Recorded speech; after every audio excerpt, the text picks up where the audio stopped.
What if the world's superpowers are already fighting a silent, digital Cold War, and the entire decentralized battleground is the blockchain? You see headlines about Bitcoin prices, but beneath the market volatility, something far more consequential is happening. Nation-states are not just watching crypto, they are actively weaponizing it. They're using it to steal billions, fund proxy wars, circumvent sanctions, and, most critically, to rewrite the rules of global financial power. Welcome to the Deep Dive.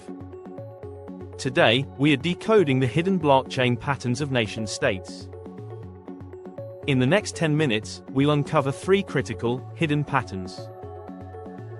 The pattern of circumvention, how sanctioned nations are using blockchain to dismantle the US dollar's hegemony. The pattern of centralized scale, the $2 trillion digital currency being built to challenge the West. The pattern of strategic accumulation, why the world's largest governments are now the largest crypto whales.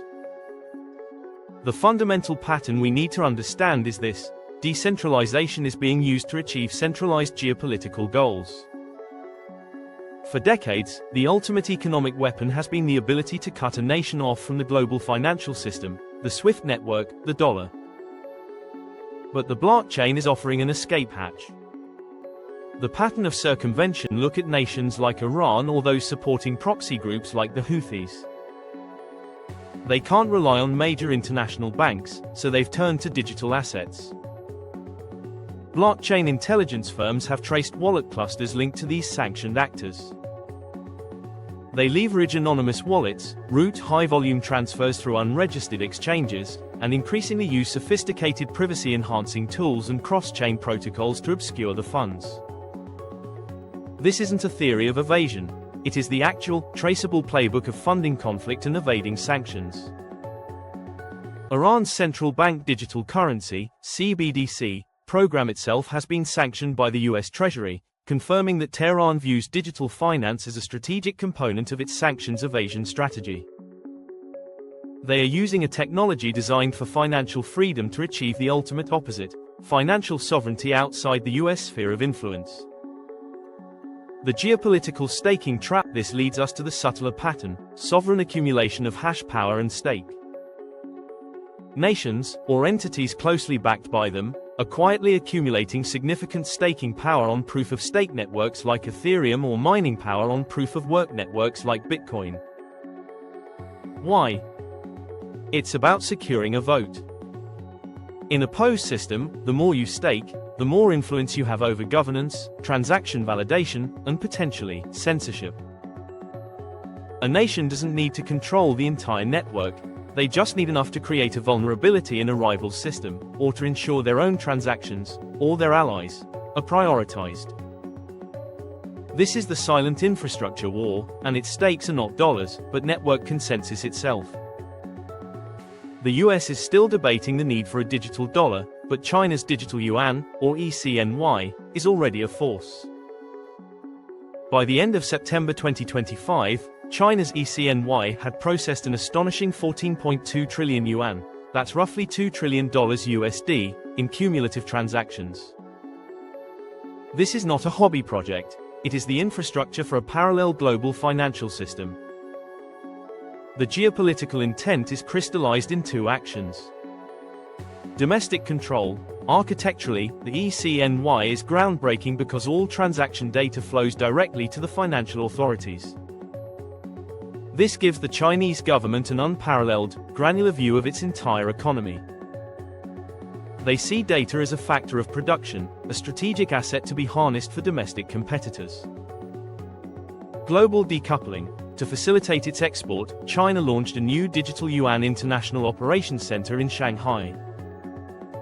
This center's explicit goal is to oversee cross-border payments, blockchain service networks, and digital asset management.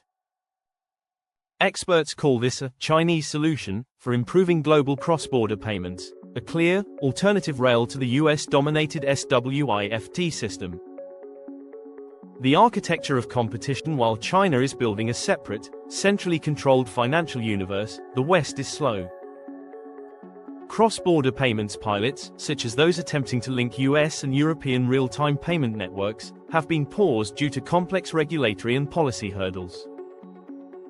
This is the crucial pattern contrast. China prioritizes speed, state control, and geopolitical advantage.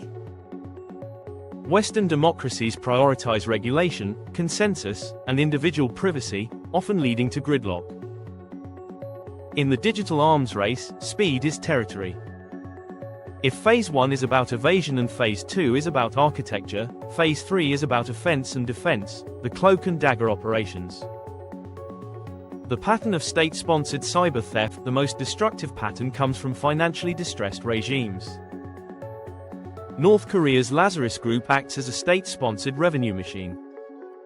Lazarus Group was responsible for the largest crypto theft in history, the $1.5 billion Bybit hack in early 2025. They accounted for nearly 35% of all funds stolen in 2024. Their attacks are terrifyingly sophisticated, leveraging advanced social engineering, like fake job offers to developers, to gain access to corporate networks. Their laundering is equally complex, having abandoned simple mixers for rapid, cross-chain transfers and using intermediary wallets across multiple blockchains to make the funds virtually untraceable across jurisdictions. They are not hackers, they are financial warfare units weaponizing the openness of DeFi. Now for the defense, the US government has accidentally become one of the largest single Bitcoin whales in the world. This wasn't through buying, it was through decoding. Following a record-breaking DOJ seizure in late 2025 of 127,271 BTC, the US government's total Bitcoin holdings ballooned to approximately 325,000 BTC, valued at over $36 billion. This single forfeiture was the largest in the Department of Justice's history. The decoding pattern here is the key. Governments are leveraging advanced blockchain analytics to de-anonymize wallet movements, trace funds stolen via schemes like the pig butchering, scams linked to transnational criminal organizations like the Prince Group, and seize the assets. The strategic decision. Instead of immediately liquidating these billions, the US has signaled the establishment of a strategic Bitcoin reserve and a digital asset stockpile, including assets like Ethereum and Solana. This moves crypto from a simple seized asset to a national strategic reserve, like gold or oil. It's an implicit acknowledgement that in the digital future, Bitcoin itself may be a necessary sovereign asset. We have decoded the three major patterns of the new digital Cold War. Circumvention, sanctioned states are exploiting decentralized finance to survive. Centralized scale, China is rapidly building a parallel, state-controlled global financial highway. Strategic accumulation, major nations are playing both offense, hacking, and defense, seizing and reserving, on the public ledger. The blockchain, designed to separate money from the state, has become the state's most powerful new tool. The biggest threat moving forward is the balkanization of the internet. We are heading toward a world where your digital life and financial activity, from your wallet to your payments, are forced onto one of two competing, non-interoperable state-controlled ecosystems. The dream of a truly global, permissionless, decentralized web is under existential threat. The question is, as the world divides into digital economic blocks, how do we protect the open, decentralized infrastructure that underpins the original vision of the blockchain?